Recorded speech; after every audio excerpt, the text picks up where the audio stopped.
Type है तो मेरा ख्याल से अब मुश्किल नहीं लग रहा।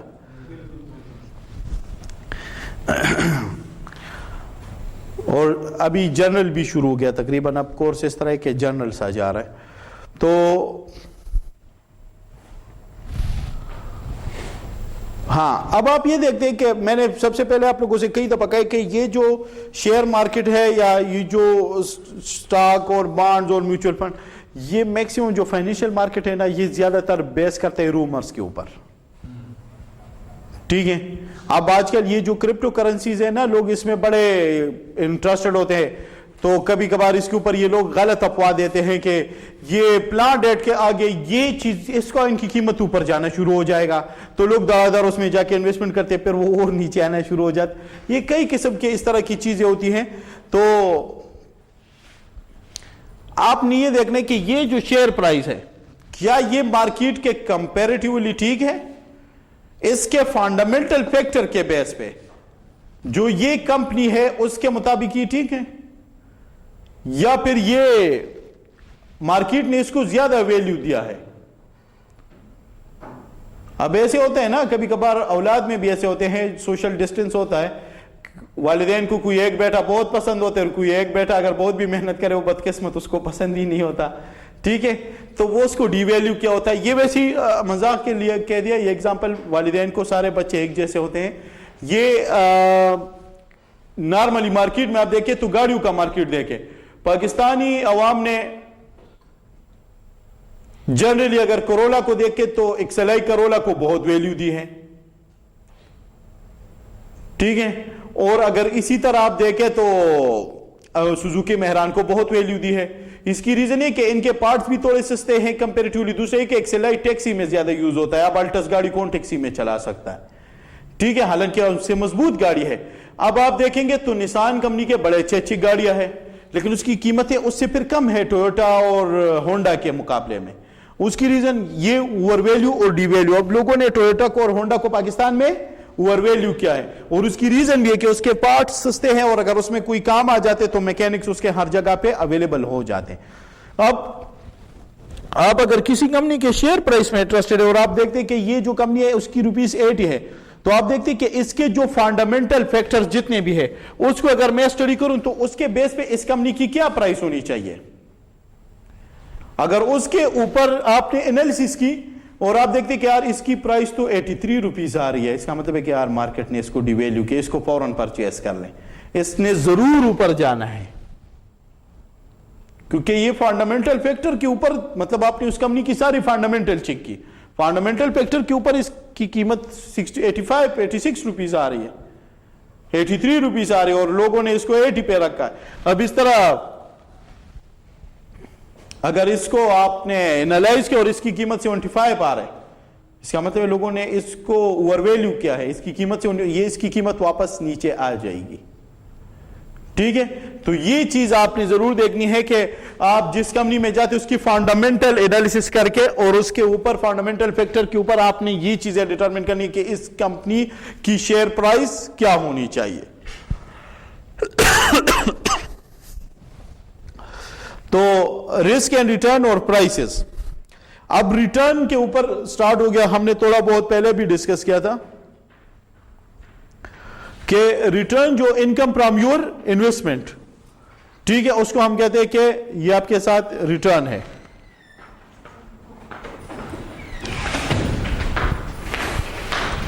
अब रिस्क और रिटर्न, अब आगे हमने अब सारा उसके मुताबिक जाने कि वो किस तरह हम कैलकुलेट करेंगे। अब ये तो हमने पढ़ा कि इनकम फ्रॉम योर एसेट या पॉसिबिलिटी ऑफ लॉस, रिस्क, लेकिन अब इसको हम कैलकुलेट कैसे करेंगे। तो अगर हम रिटर्न के ऊपर बात करते हैं तो किसी एक शुरू वाले क्लास में हमने ये कहा था कि जो रिटर्न होता है ना वो 2 टाइप के मिलते हैं आपको।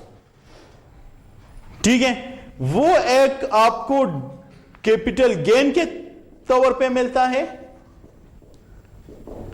और एक आपको मिलता है रेगुलर पेमेंट कह दें,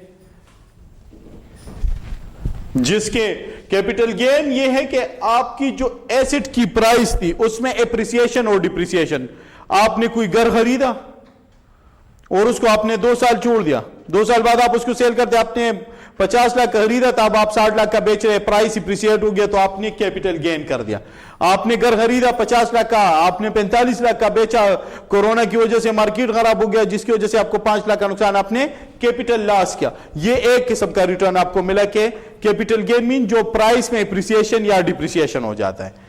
दूसरी तौर पे आपको मिलता है रेगुलर पेमेंट, घर के हिसाब से आपको ऋण मिलता है। हमने यहां पे चूंकि फाइनेंशियल मार्केट को डिस्कस करना है तो यहां पे कैपिटल गेन मीन जो शेयर या बॉन्ड उसकी प्राइस इप्रिसिएशन डिप्रिसिएशन क्या है, प्राइस ऊपर जा रही है या उसकी प्राइस नीचे आ रही है, क्योंकि जब आप उसमें इन्वेस्टमेंट करते हैं तो उसकी कीमत ऊपर नीचे जाती है, इस साइकिल के तहत ये इसके तहत जारी होती है। ठीक है, दूसरा जो है वो आपके साथ है रेगुलर पेमेंट। रेगुलर पेमेंट तो हमने घर के हिसाब से कहा कि वो रेंट पेमेंट है, लेकिन फाइनेंशियल मार्केट में वो क्या हो सकता है, किसी शेयर के ऊपर जो प्रॉफिट मिलता है वो उसको कहते हैं डिविडेंड्स। ठीक है, और अगर किसी बॉन्ड के ऊपर हम देखें तो उसको हम कहते हैं इंटरेस्ट पेमेंट। ठीक है, तो वो दोनों आपको रेगुलर मिलते हैं। तो इसका मतलब है कि किसी भी इन्वेस्टमेंट के ऊपर, फाइनेंशियल इन्वेस्टमेंट के ऊपर आपको 2 किस्म के रिटर्न मिलते हैं, कैपिटल गेन और इंटरेस्ट और डिविडेंड। अब हमारा क्या यहां पे रोल होता है, हम इस चीज में इतना इंटरेस्टेड नहीं होते। ठीक है, सॉरी, ये इसमें वैसे होना दोनों चाहिए, लेकिन हम इस चीज को ज्यादा कैलकुलेट करते हैं कि इसमें प्राइस में कितना चेंज आया। ये अगर आप इधर देख ले, ये सिर्फ कैश फ्लो मीन जो इंटरेस्ट या डिविडेंड है, क्योंकि लोग जो रिस्क टेकर लोग होते हैं ना, वो इसलिए इन्वेस्टमेंट नहीं करते कि वो कहते हैं कि यार मुझे इस प्ला चीज से मुझे रेंटल रेवेन्यू आ जाए, या फिर मुझे मैंने ये शेयर या ये म्यूचुअल फंड खरीदे और इससे मुझे हर महीने इतना इनकम आए। ये कौन लोग करते हैं, ये थोड़े से सीनियर सिटीजन करते हैं। वो कहते हैं कि यार अब मैंने इतना कमा लिया, आगे और नहीं कमा सकता, बस ठीक है मैं तक चुका हूं, लेकिन मुझे 1 महीने की कोई आमदनी आए। वो फिर क्या करते हैं, वो इस तरह की इन्वेस्टमेंट करते हैं जिससे उसको हर महीने कुछ ना कुछ इनकम मिलता रहे। अब जो यंगस्टर होते हैं या जो चले सीनियर लोग होते हैं लेकिन जो रिस्क टेकर होते हैं, तो वो क्या करते, वो फिर प्राइस के लिए लड़ते। वो देखते कि वो किसी ऐसी चीज में इन्वेस्टमेंट करे जो कल परसों उसको प्राइस चेंज में उसको प्रॉफिट मिल जाए, और करते भी हैं ऐसे लोग। जितने भी लोग ये प्रॉपर्टी में बिजनेस कर रहे हैं या जितने भी कार डीलिंग करते हैं, ये दिन के हिसाब से गाड़ी को सेल करते हैं और जमीन को बेचते हैं। वो कहते हैं एक बंदे से जमीन खरीदी, दूसरे पे फौरन बेच दी। ठीक है, एक बंदे से गाड़ी खरीद ली, दूसरे पे सेल कर दी। ये बीच में वो प्राइस डिफरेंस रख लेता है। ठीक है, तो यहां पे अब आपके साथ जो हम रिटर्न कैलकुलेट करने का सोच रहे हैं, तो लेट सपोज अगर यहां पे हम लिखते हैं actual return CF cash flow plus P1 minus P0 over P0। P1 mean current price, P0 mean पुराना प्राइस जो जिस पे आपने खरीदा था, या बिगिनिंग प्राइस, और divide by beginning price mean beginning price में कितना डिफरेंस आ गया।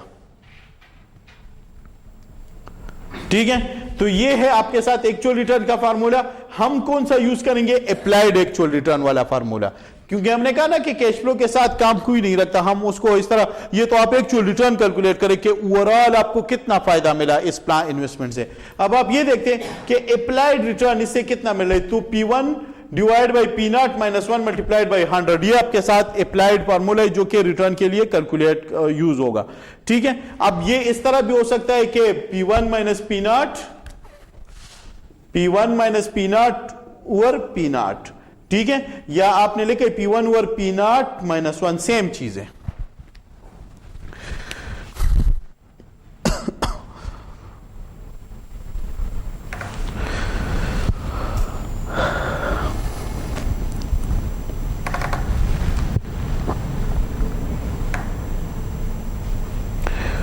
जी, ये तो वही पेज है शुरू वाला जो अभी हमने कहा कि अप्लाइड, ये थोड़ा सा उल्टा है, लेकिन इसको सिर्फ इतना समझे कि ये लास्ट में जो हमने लिखा है अप्लाइड, बिल्कुल लास्ट वाला सेंटेंस, ये वाला P1 ओवर P0 माइनस 1, ये वही चीज है जो उससे पहले वाले पेज में हमने कवर कर लिया। ठीक है, अब हम जाते हैं इसके आगे जो नेक्स्ट पेज आ रहा है।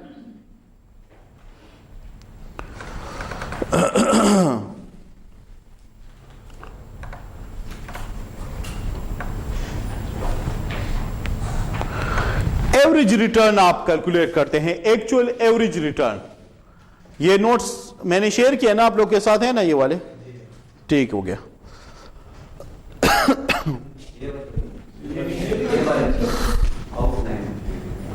आज नहीं किया था ये, ये इस लेक्चर से पहले वाले लेक्चर में किया था, इससे बल्कि 2 हफ्ते पहले शायद किया था। आप जरा उस ग्रुप में देख ले तो ये शेयर्ड है।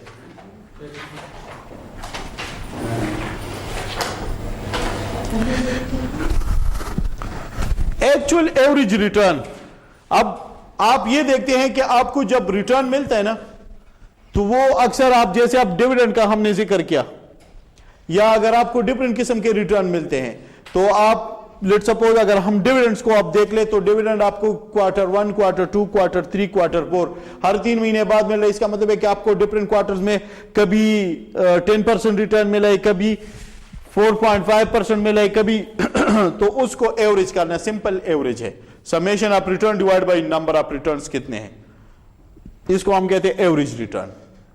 ठीक है, ताकि आपको अंदाजा हो जाए कि एवरेज कितना आपको रिटर्न इस चीज से मिल गया है। तो इस एवरेज रिटर्न में मसले थे, और उन मसले हल करने के लिए फिर हमारे साथ आए हैं ज्योमेट्रिक रिटर्न। ठीक है, वो लास्ट में, वो हम अभी उसके सीक्वेंस में जा रहे, ठीक है, लेकिन इतना बता दिया कि एक्चुअल रिटर्न में और ज्योमेट्रिक रिटर्न में बेहतरीन जो है वो ज्योमेट्रिक रिटर्न है। मैं थोड़ा कम कर लूँ इसका साइज, ये ब्लर सा हो गया, इसकी स्कैनिंग सही नहीं हुई है। रिलेटिव रिटर्न, अब रिलेटिव रिटर्न के लिए मैं आपको इधर एग्जांपल मौजूद है। ठीक है, रिलेटिव रिटर्न का मकसद क्या था, इसका क्या मतलब है? रिलेटिव रिटर्न इसलिए आया था कि ये आप जस्ट उस टोटल जो रिटर्न है ना उसके साथ आप 1 प्लस करते हैं, टोटल रिटर्न के साथ आप 1 प्लस करते हैं, जिस पीरियड का रिटर्न है उसके साथ 1 प्लस रिटर्न। उसका मकसद ये था कि कभी कभार आपके साथ कोई एक रिटर्न माइनस में आ जाता है, तो वो पूरे एवरेज को डिस्टर्ब कर लेते हैं। जैसे शुरू में हमने कहा कि 10% रिटर्न, 4.5% रिटर्न, 5%, तो अगर इसमें कोई माइनस में आ जाता तो वो तो पूरे का मतलब वो तो सिर्फ उस पीरियड में माइनस में रिटर्न मिला था ना, और वो अगर आप प्लस करेंगे तो वो पूरे में से माइनस हो जाएगा। इसीलिए उस इफेक्ट को निकालने के लिए फिर हम 1 प्लस करते हैं। अगर इधर हम देखें तो यहां पे हमारे साथ Q2 में 10% है, ठीक है, और उसको अगर हमने कन्वर्ट किया 10% को आप 100 पे डिवाइड करेंगे तो 0.1 बन जाएगा। 1 प्लस 10% तो 1 प्लस 0.1, वो कितना बनते हैं? 1.1 बना। ये हमारे साथ यहां पे लिखा है। इसकी मैं आपके साथ क्लियर वाले स्कैन इंशाल्लाह शेयर कर दूंगा, ये थोड़े से ब्लर है, अगर वहां पे आपके साथ नजर आ रहा है वो ठीक है, यहां पे कुछ ज्यादा क्लियर नहीं है। फिर Q3 में आपके साथ कोई -4.5 रिटर्न है, तो अब अगर आप इसको सीधा प्लस करते, ये -4.5 है, ये 10% है, ठीक है, तो ये 1.1 बना। टोटल रिटर्न आपने 1 के साथ प्लस किया, 1 प्लस टोटल रिटर्न, सो परसेंट तो 1 के साथ ऐड नहीं हो सकती, इसलिए अपने परसेंट को निकालना है सिंपल न्यूमेरिकल डिजिट बनाने, तो वो आपका 0.1 बना। ठीक है, तो 1 प्लस 0.1 इज इक्वल टू 1.1। अब ये दूसरे वाला देखिए, ये -4.5 है, तो -4.5 को आप डिवाइड करेंगे तो ये क्या हो जाएगा? -0.045 बन जाएगा। ठीक है, वो आपने निकालने 1 माइनस हो जाएगा। अब 1 प्लस था ना, 1 प्लस टोटल रिटर्न, लेकिन चूंकि ये माइनस में है तो ये 1 माइनस टोटल रिटर्न हो जाएगा। ठीक है, 1 माइनस टोटल रिटर्न, तो ये कितना हो जाएगा? 0.95, तो वो निगेटिविटी का इंपैक्ट अब निकल गया। ठीक है, तो टोटल रिटर्न हम इसीलिए बनाते हैं और इसको फिर हम प्लस करके वो 3 पे डिवाइड कर लेते हैं। फिर है कम्युलेटिव वेल्थ इंडेक्स रिटर्न।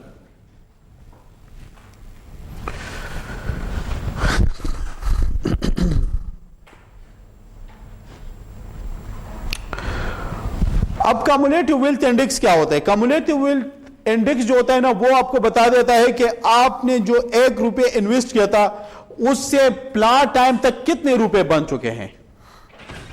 तो वो सिंपल है, 1 plus total return period 1 multiplied by 1 plus total return 2 into so on आप कर लेते हैं। 1 plus total return up to N, जितने पीरियड आपके लिए हैं उस तक आप 1 plus total mean relative return into relative return 2 multiplied by relative return 3 up to relative return 3। इसमें कोई क्वेश्चन है यहां?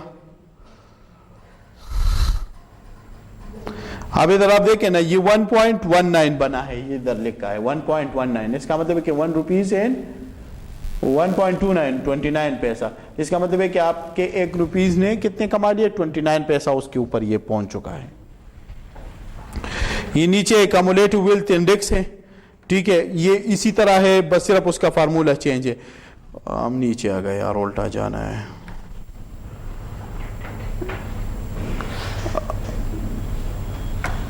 अब ये पेज साफ है। फिर है इन्फ्लेशन एडजस्टेड रिटर्न, ये सारे रिटर्न वाले कॉन्सेप्ट है डिफरेंट। फिर है inflation adjusted return. Inflation adjusted हम क्यों करते हैं?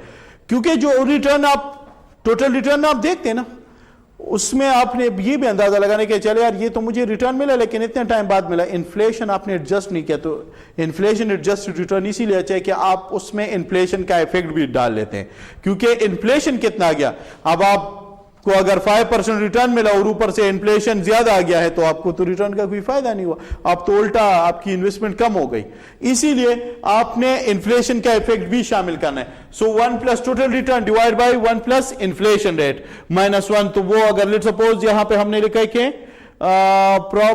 इन्फ्लेशन रेट कितना है 15% और रिटर्न आपको 10% मिल रहा है, ठीक है। तो 10% रिटर्न का मतलब है कि 1.1 हो गया, 1 प्लस 10%, 1.1 डिवाइड बाई 1.15, तो वो कितना हो गया 4%। इसका मतलब है कि आपको 4% का लॉस होगा। ठीक हो गया ये वाला।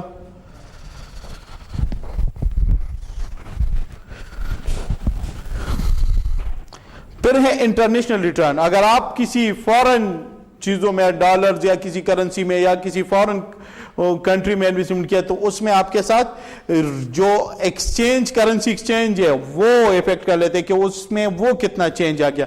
ये जस्ट आप देख ले, आपके मतलब हम ये वाली चीजें डिस्कस नहीं करेंगे, सिर्फ इतना देख ले कि एक ये भी आपने कंसिडर करना होता है उस चीज का, ending value of foreign currency और beginning value of foreign currency के, जिसमें आपने इन्वेस्टमेंट किया था उस टाइम क्या करेंसी की वैल्यू थी और अब क्या वैल्यू है, ठीक है। तो उस हिसाब से आप अपनी इन्वेस्टमेंट को देखते हैं। ये आप लोग इसको ना देखें, हमारा काम होगा रिलेटिव रिटर्न के साथ, एवरेज रिटर्न के साथ, मैक्सिमम वही चीजें चलेगी, ठीक है। ज्योमेट्रिक रिटर्न अब वही चीज है, ये मल्टीपल टाइम में जब आपकी कंपाउंडिंग हो रही होती है, ठीक है, जो आपकी इन्वेस्टमेंट है और जो उसकी कंपाउंडिंग हो रही होती है और वो मल्टीपल टाइम है, तो उसके लिए फिर आपको वो जो एक्चुअल रिटर्न था वो कभी कभार मिस रिप्रेजेंट करता है, उसमें कोई चीज वो माइनस में ले जाता है, तो वो ये इफेक्ट निकाल लेता है और ये आपको टोटल कंपाउंडिंग बता देता है कि जितने टाइम आपके पास ये इन्वेस्टमेंट रही और उसमें कितना ओवरऑल इसने रिटर्न जनरेट किया, इसको फिर हम कहते हैं ज्योमेट्रिक रिटर्न, ठीक है। ये इसका फार्मूला क्या है, 1 प्लस टोटल रिटर्न 1 फिर multiplied by 1 plus total return 2 into up to 1 plus total return in raise to power 1 over n, ठीक है, -1। तो ये उसका फार्मूला है, आप इसको भी कैलकुलेट कर सकते हैं, ठीक है।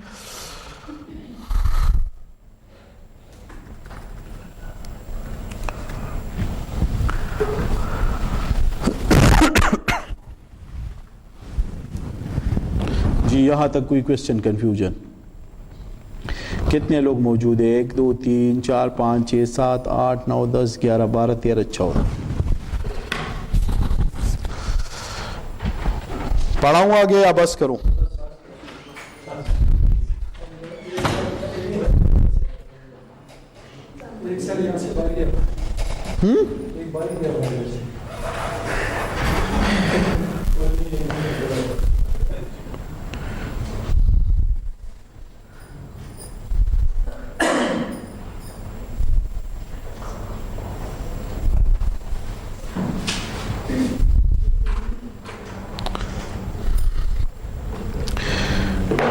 अब आगे हमारे साथ, अच्छा ये चीज चले देख ली, ये वाला क्योंकि कंटिन्यूड है तो फिर वो थोड़ा सा इशू आ जाएगा। नेक्स्ट टॉपिक एक्सपेक्टेड रिटर्न का लिखा है, ऊपर ग्रोथ है उसको अभी छोड़ दे, ग्रोथ वाला हम इंशाल्लाह नेक्स्ट टॉपिक के साथ रिलेट करेंगे जब हम एक्सेल में कोई कैलकुलेशन शो करेंगे। इधर मैं आपको एक्सेल पे कैलकुलेशन शो करूंगा, ठीक है। एक्सपेक्टेड रिटर्न, अब ये तो आपकी सारी एक्चुअल कहानी हो गई। अब आपको एक्चुअल का पता तो तब चलते जब एक काम हो जाए। अब आपको यह अंदाजा तब होता है जब कोई चीज हो जाती है, जब तक नहीं हुआ होता तो आपको उसका अंदाजा नहीं होता।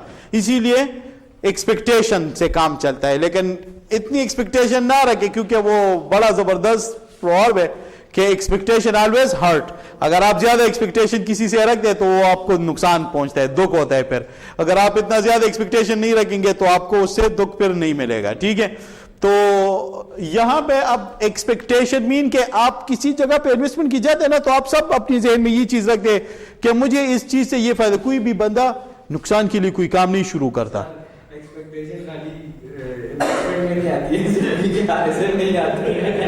ये कई ज्यादा इस चीज से मारा हुआ है ये बंदा, एक्सपेक्टेशन से।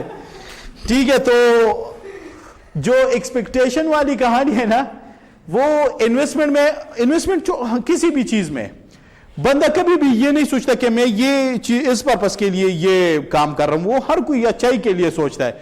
वो ये कहते हैं कि मैं ये काम करूंगा, मुझे इससे फायदा मिलेगा। कोई भी फ्री में कोई काम नहीं करता। लेकिन ये और बात होती है कि किस्मत उसको उल्टा ले जाते कोई काम। अब जैसे क्रिप्टो करेंसी का बार बार मैं जिक्र कर रहा हूं, तो लोग एक्सपेक्टेशन होते कि यार ये कॉइन में खरीद रहा हूं और ये खामखा जाएगा, 1 महीने बाद इस रेट पे जाएगा, इस कॉइन ये इतने रेट को क्रॉस करेगा और मैं इतने करोड़ कमाऊं। मेरा एक दोस्त है, वो तो फौरन हिसाब लगा के वो कहते हैं कि मैं अगर इस कॉइन में इन्वेस्टमेंट करूं और इतना टाइम तक रख लूं तो शायद ये मैं इतने, अगर 1 पॉइंट बढ़ जाए तो इतना कमाऊंगा, इतना एक पॉइंट करके।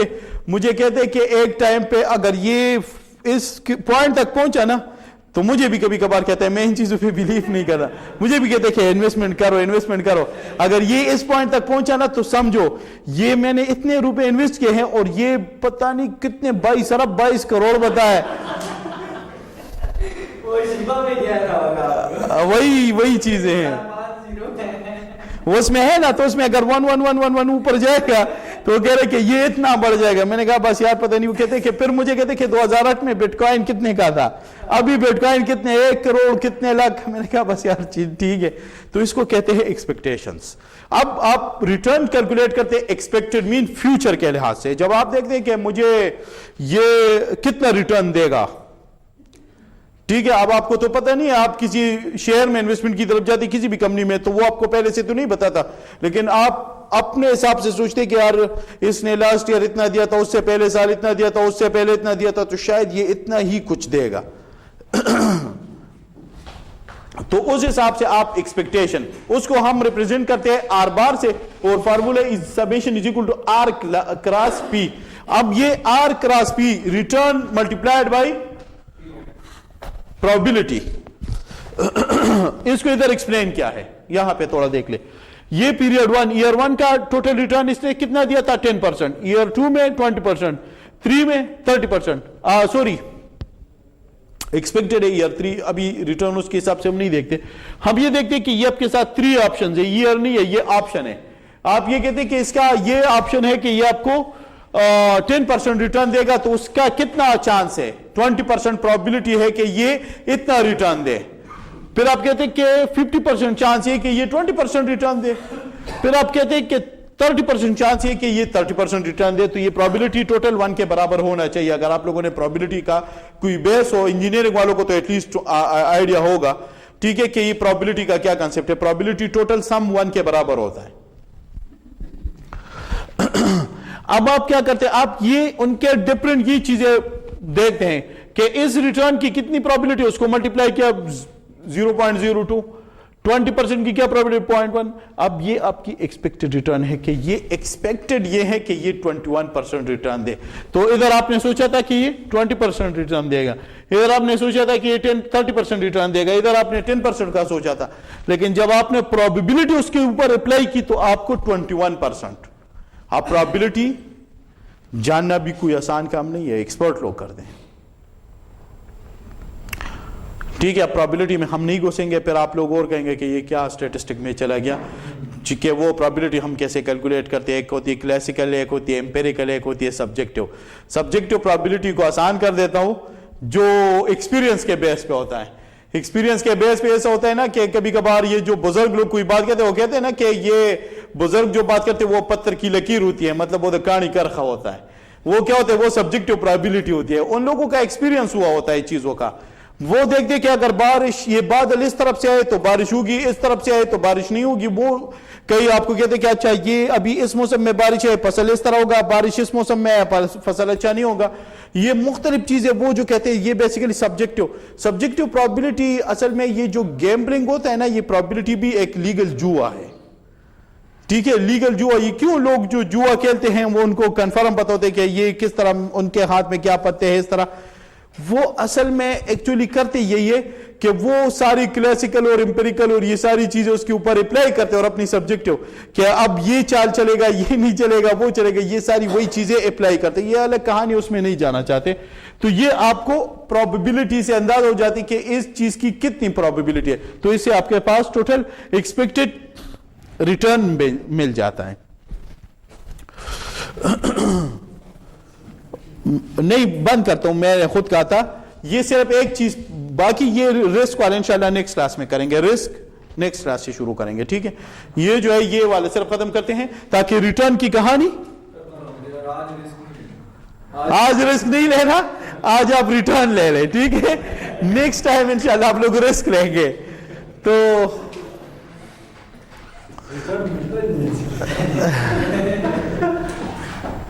पाकिस्तान में क्या रिटर्न का सोचते हो यार? पाकिस्तान में तो कोई भी बिजनेस इस अंदाज से जा रहा है, कोई भी बंदा आए रोज प्राइसेस में चेंज आ रहे हैं। लोग डरते कि अगर इसमें मैं जाऊंगा तो मुझे क्या मिल सकता है, इस चीज में जाऊंगा, कोई भरोसा किसी भी चीज का नहीं है। 3 महीने पहले गाड़ियां सस्ती हो गई, अब अक्टूबर में 2-2 लाख महंगी हो गई।